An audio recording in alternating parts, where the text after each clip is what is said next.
샬롬, 한 주 동안 주님의 은혜 가운데 평안하셨습니까? 말씀의 자리로 나오신 여러분들을 예수님의 이름으로 사랑하고 축복합니다. 오늘 하나님께서 주신 말씀은 히브리서 10장 26절로 39절까지의 말씀입니다. 히브리서 10장 26절로 39절까지의 말씀. 우리가 진리를 아는 지식을 받은 후 짐짓 죄를 범한 즉 다시 속지 않은 제사가 없고 오직 무서운 마음으로 심판을 기다리는 것과 대적하는 자를 태울 맹렬한 불만 있으리라. 모세의 법을 폐한 자도 두세 증인으로 말미암아 불쌍히 여김을 받지 못하고 죽었거든 하물며 하나님의 아들을 짓밟고 자기를 거룩하게 한 언약의 피를 부정한 것으로 여기고 은혜의 성령을 욕되게 하는 자가 당연히 받을 형벌은 얼마나 더 무겁겠느냐 너희는 생각하라. 원수 갚는 것이 내게 있으니 내가 갚으리라 하시고 또 다시 주께서 그의 백성을 심판하리라 말씀하신 것을 우리가 아노니 살아계신 하나님의 손에 빠져 들어가는 것이 무서울진저 전날에 너희가 빛을 받은 후에 고난의 큰 싸움을 견뎌낸 것을 생각하라.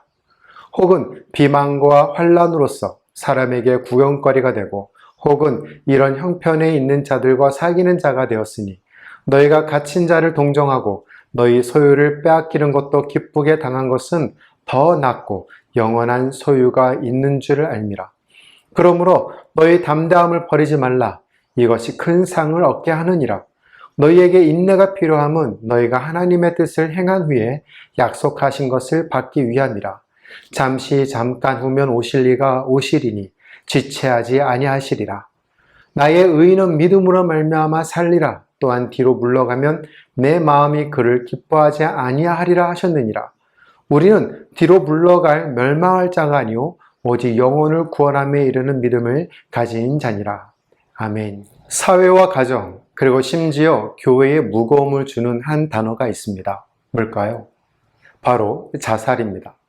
사정적 정의의 자살은 죽음의 원인 가운데 하나로 스스로 자신의 삶을 중단시키는 행위이다 라고 정의했습니다. 스스로 죽인다는 뜻의 한자이죠. 자살의 원인은 다양합니다. 질병, 가난, 실업, 부조리, 범죄 등 개인적인 차원과 더불어서 사회적인 차원에 걸쳐서 존재합니다. 자살을 선택하는 이유도 다양하죠. 하지만 정확한 것은 유서를 통해서 짐작과 추측만 할 수 있을 뿐입니다. 구체적으로는 정신질환, 고통, 짝사랑, 스트레스, 정신적 피해, 비탄, 철학적이거나 인연적인 이유, 처벌이나 견디기 힘든 환경을 피하기 위해서 죄책감이나 부끄러움, 심각한 상해, 금전적 손실, 자기 희생, 삶에 아무런 가치도 없다는 비관주의, 허무주의 등과 같은 생각들, 사이비 종교 컬트의 일부로서 집단 자살 사건 등 외로움 때문에 그리고 명예를 회복하기 위해서 등등 있습니다. 자살은 부정적인 함의를 지니고 있는 경우가 많죠. 정신적 압박을 비롯한 개인의 어려움을 드러내는 지표이고 또 집단적이고 사회적으로 나타날 때는 위기 징후이기도 합니다. 결국 자살률이 높은 사회는 그 이면에 사회의 경제적 모순을 해결하지 못하고 있거나 구조적 불화를 겪고 있을 가능성이 높다고들 합니다.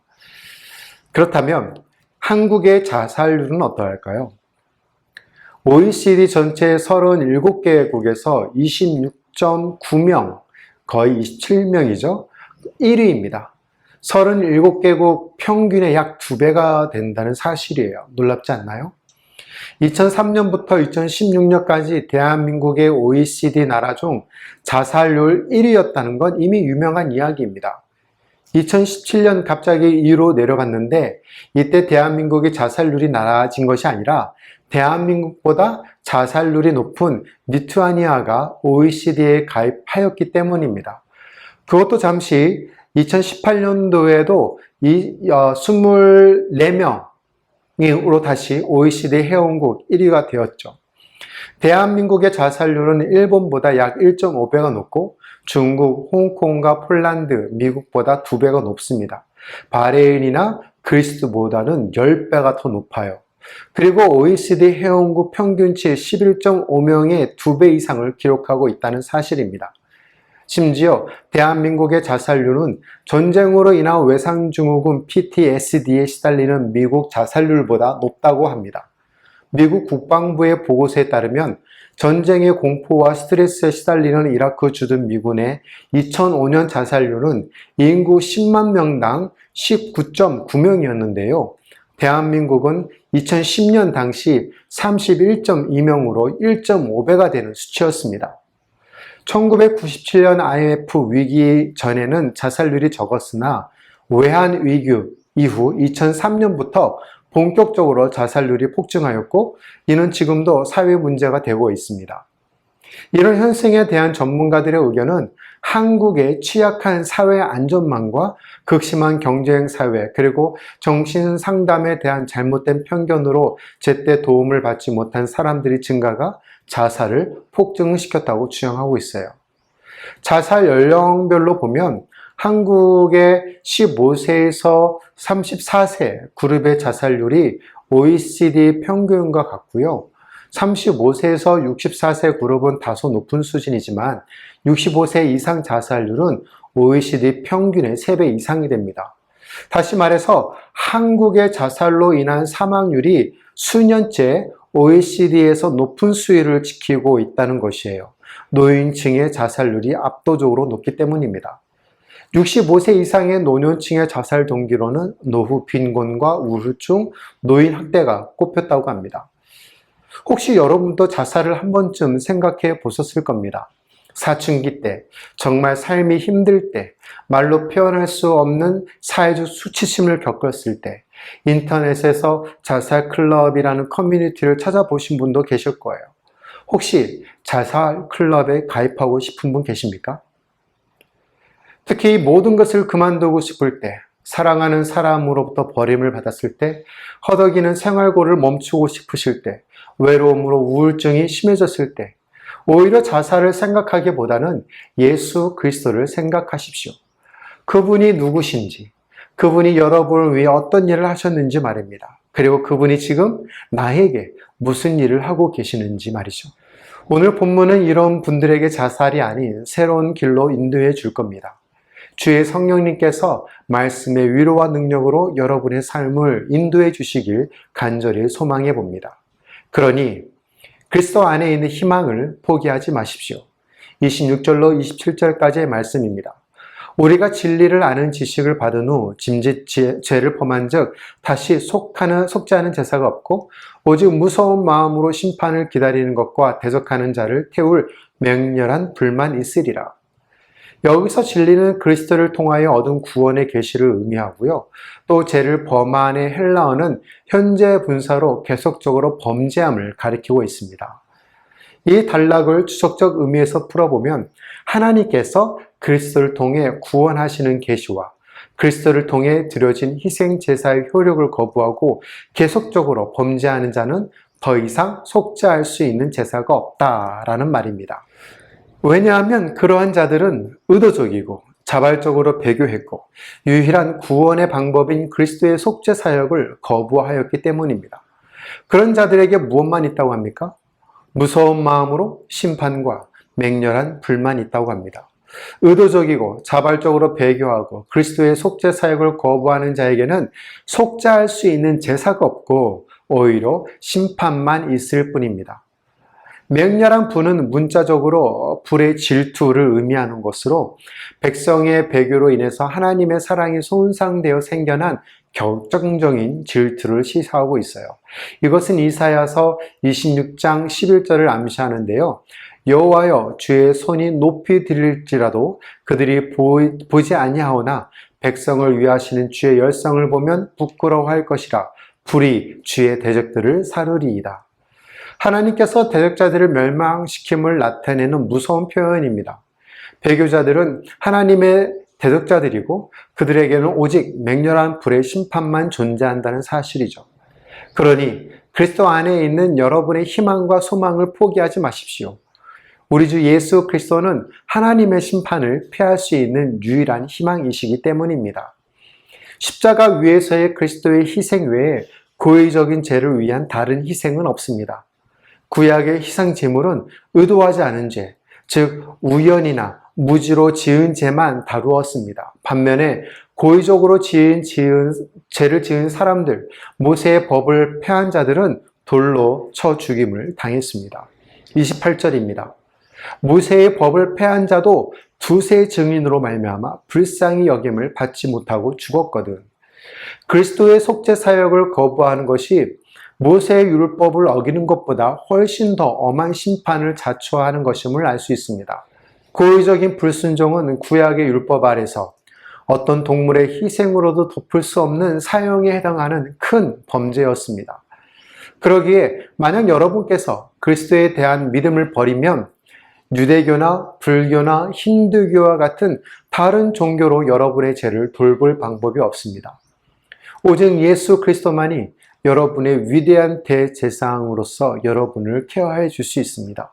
오직 예수 그리스도만이 여러분의 모든 죄를 십자가에서 단번에 용서해 주신 구속주이십니다. 그 피의 보증으로 하나님은 자격 없는 저와 여러분을 사랑하고 계셔요. 다종교에서의 용서는 실수이든 의도하지 않은 행위이든 그것에 합당한 죄값을 치르면 용서를 받습니다. 이슬람에서는 선행이 나쁜 행동을 능가한다고 해도 그것이 죄에 대해 용서를 만회할 것인지 결코 알 수 없습니다. 힌두교에서는 카르마의 끝없는 순환, 환생으로 죄값을 지불하죠.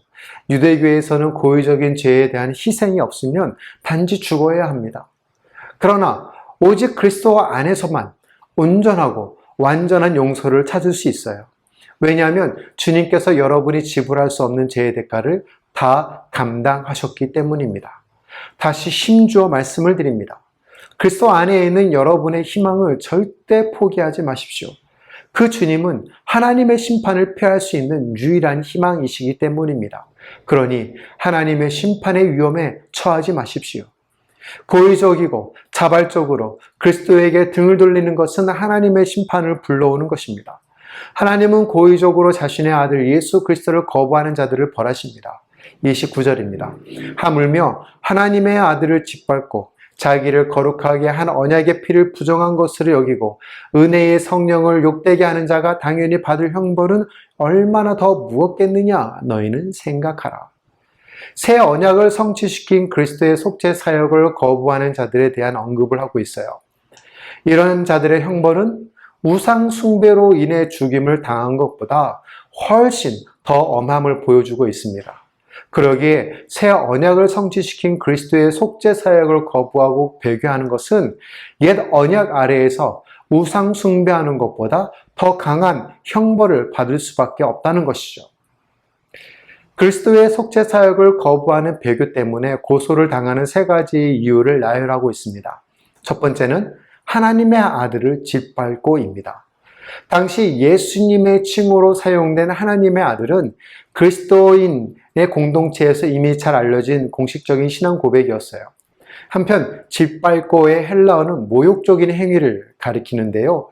배교는 단순히 그리스도의 속죄 사역을 거부하는 것뿐만 아니라 하나님의 아들이신 그리스도를 모욕하는 행위라는 사실이죠. 두 번째는 자기를 거룩하게 한 언약의 피를 부정한 것으로 여기고입니다. 여기서 언약의 피는 옛 언약을 세울 때 사용되었던 피를 가리키는 것이 아닙니다. 동물의 피가 아니에요. 새 언약을 세울 때 희생되었던 그리스도의 피, 곧 십자가상의 죽음을 의미하는 것입니다.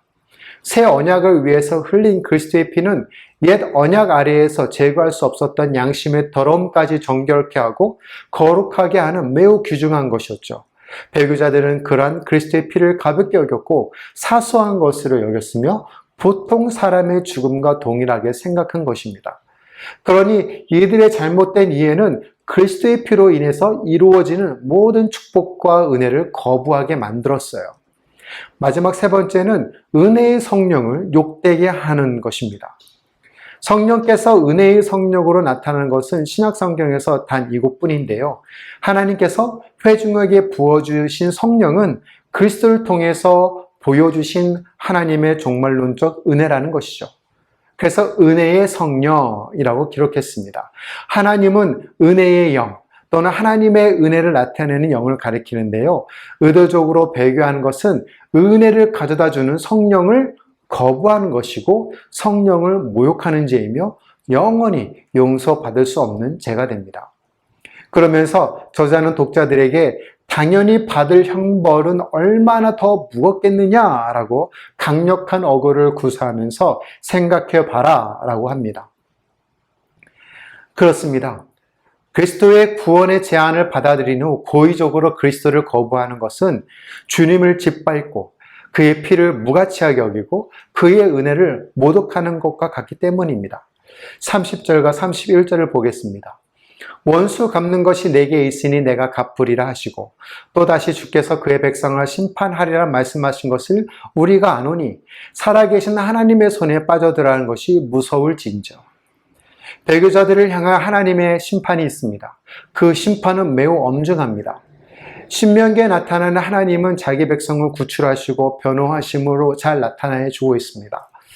하나님은 이스라엘 백성들이 하나님의 말씀을 순종하고 우상 숭배하지 않고 잘 섬겼을 때 그들의 원수를 갚아주시고 구원을 이루고 변호해 주셨습니다. 하지만 그렇지 않을 때는 하나님께서는 그 상황에 직접 개입하셔서 공정한 의의 원리에 입각해서 심판을 하셨죠. 구약 성경의 사사기를 생각하시면 하나님의 공의와 심판을 이해하시는데 도움이 되실 겁니다.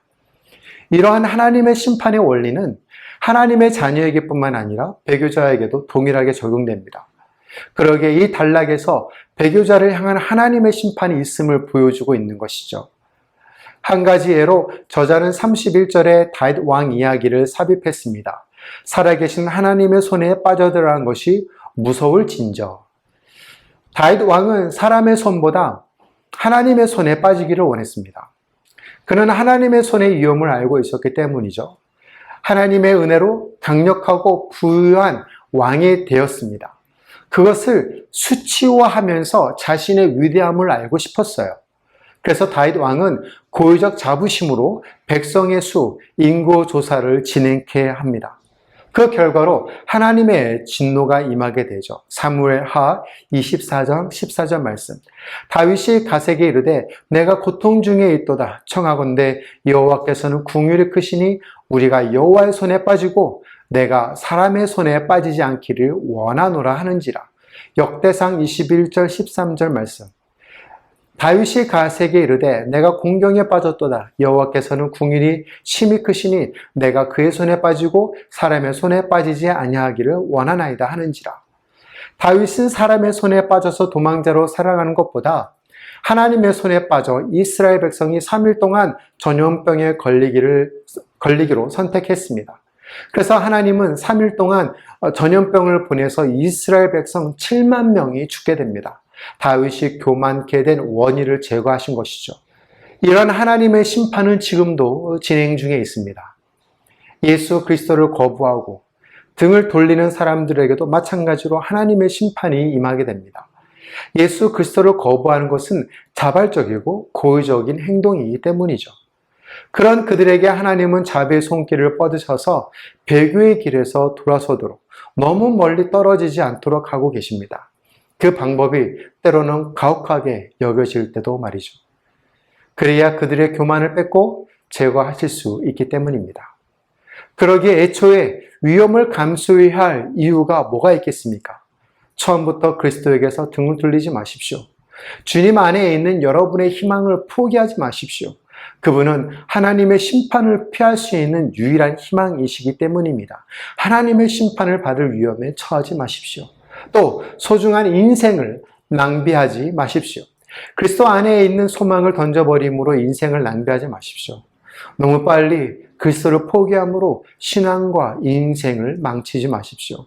32절로 34절까지의 말씀입니다. 전내라 너희가 빛을 받은 후에 고난의 큰 싸움을 견뎌낸 것을 생각하라. 혹은 비만과 환난으로 사람에게 구원거리가 되고 혹은 이런 형편에 있는 자들과 사귀는 자가 되었으니 너희가 갇힌 자를 동정하고 너희 소유를 빼앗기는 것도 기쁘게 당한 것은 더 낫고 영원한 소유가 있는 줄 알미라. 한글 성경에는 그러나가 생략되어 있습니다. 이것은 그 이전 단락인 26절부터 31절까지의 배교제에 대한 엄중한 경고였다면 32절부터 36절까지는 하나님의 위로의 말씀이 전개가 되고 있는 부분이에요. 히브리서의 수신자인 유대인 그리스도인들은 복음을 통해서 구원의 빛을 마음에 받았지만 얼마 지나지 않아서 박해를 받게 되었습니다. 여기서 싸움에 해당하는 헬라어는 본래 운동 경기를 가리키거나 여기에서는 박해를 의미를 합니다. 이 박해가 구체적으로 어떤 역사적 사실을 가리키는지는 분명하지 않습니다. 하지만 그리스도인들이 순교를 당하는 박해까지는 아니었어요.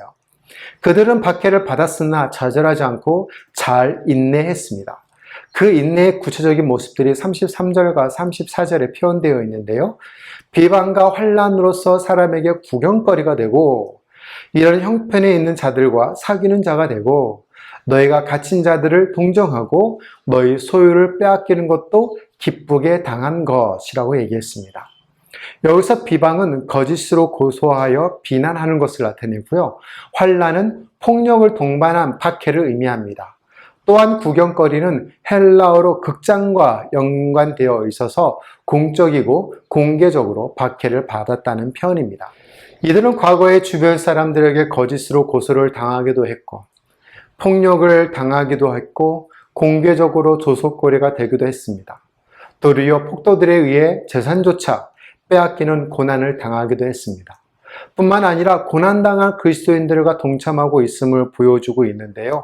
당시 재산이 하나도 없이 감옥에 갇힌 자는 밖에 있는 사람이 돌보지 않으면 굶어 죽기 쉬웠습니다.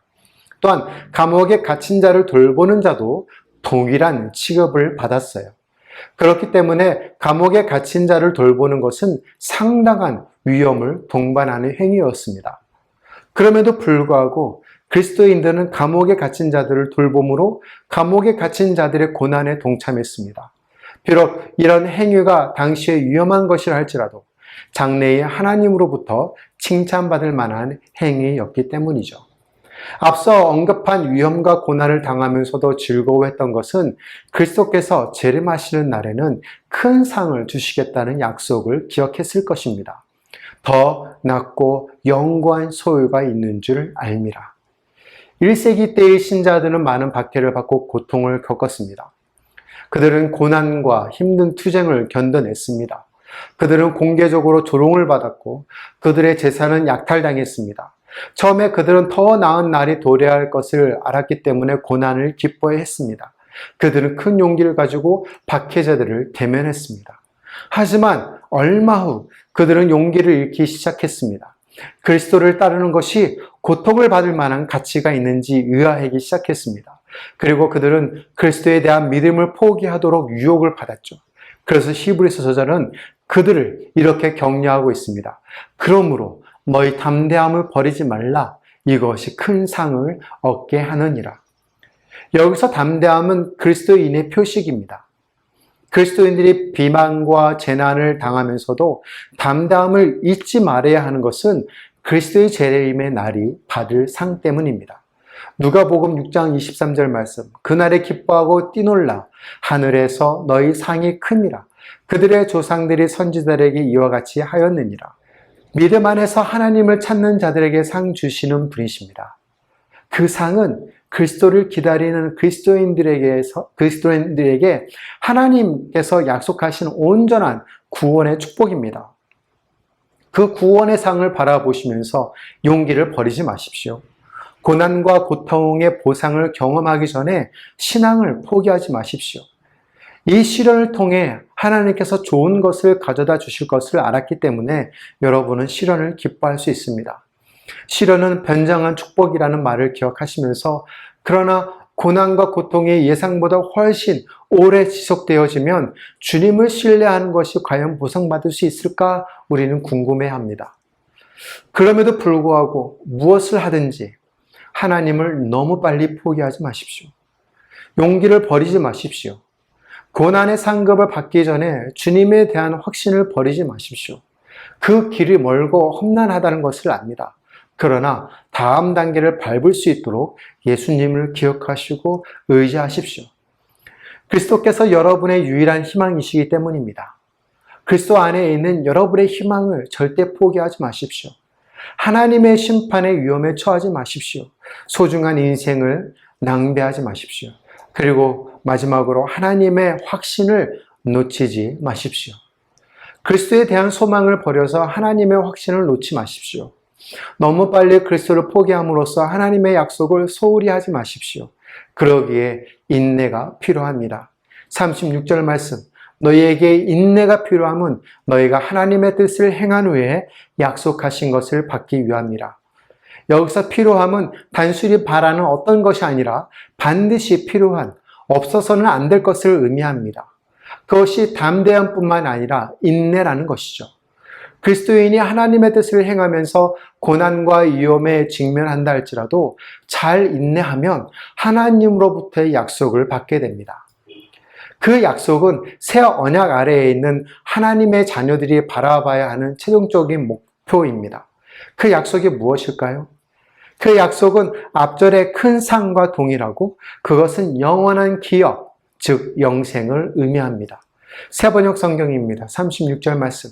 여러분이 하나님의 뜻을 행하고서 그 약속해 주신 것을 받으려면 인내가 필요합니다. 왜냐하면 37절 이제 아주 조금만 있으면 오실 분이 오실 것이요 지체하지 않을 것입니다. 오실 분이 오셔서 무엇을 하실 것인데 인내하라고 할까요?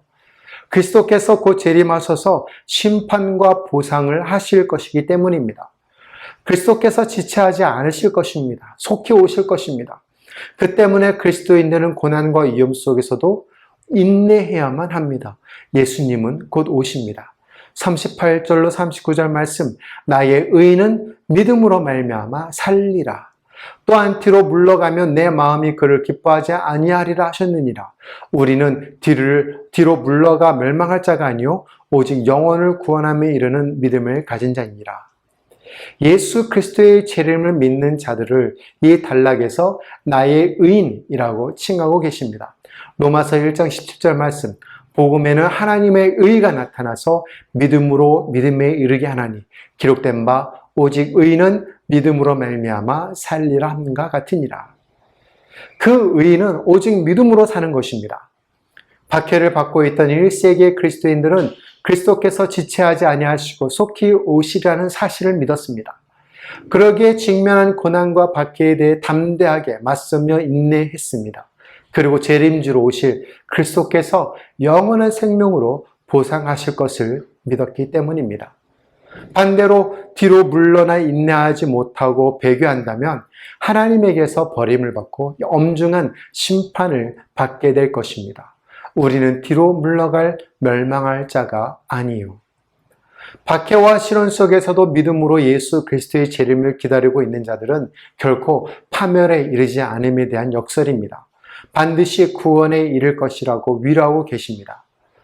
만약 수신자들이 직면한 고난과 박해를 두려워하고 배교한다면 그들을 기다리는 것은 오직 멸망의 심판뿐입니다. 그렇습니다.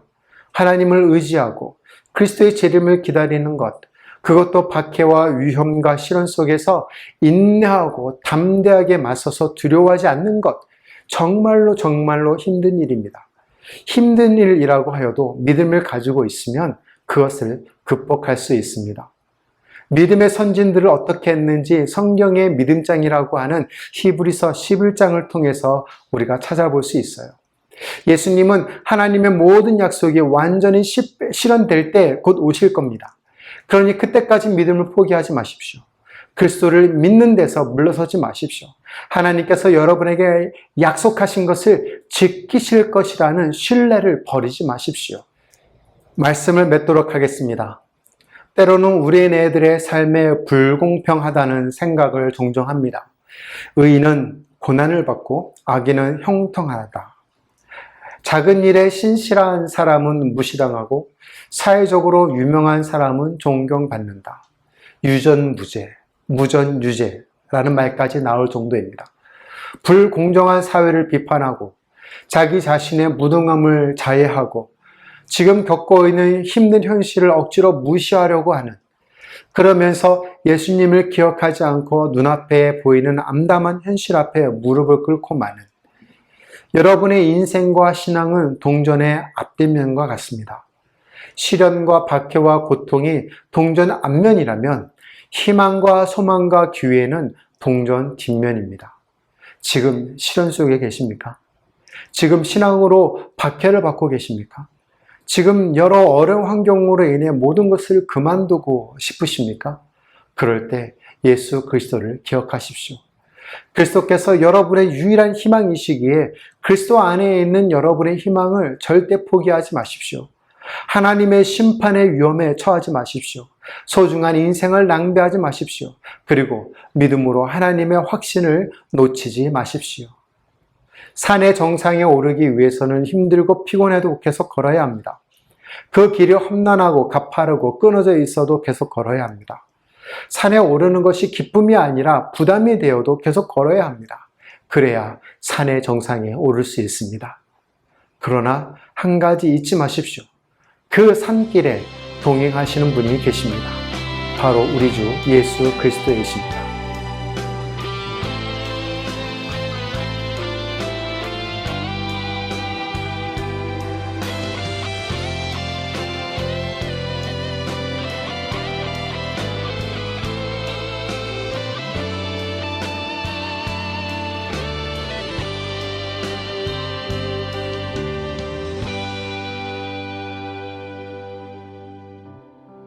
주님 나를 부르시니 두려움 없이 배서 나아가리라.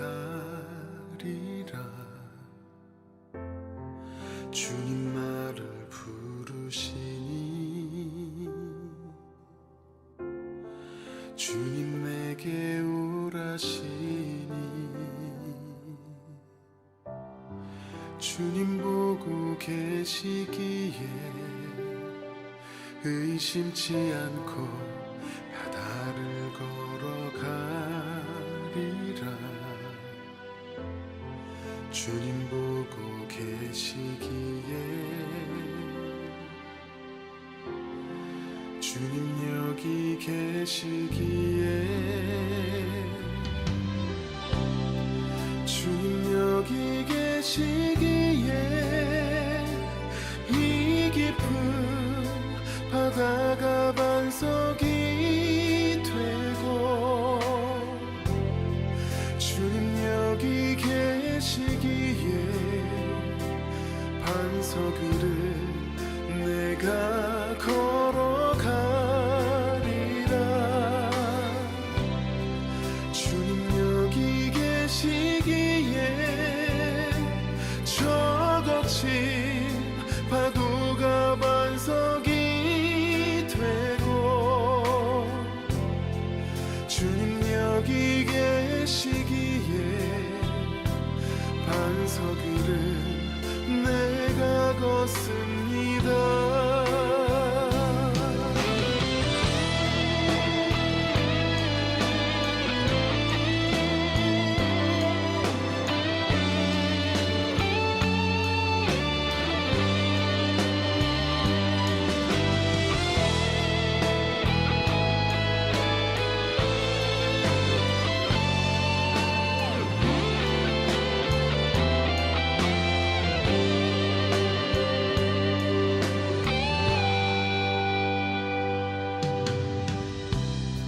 주님 보고 계시기에 의심치 않고 바다를 걸어가리라.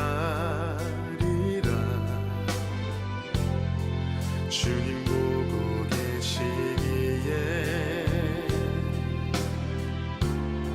주님 여기 계시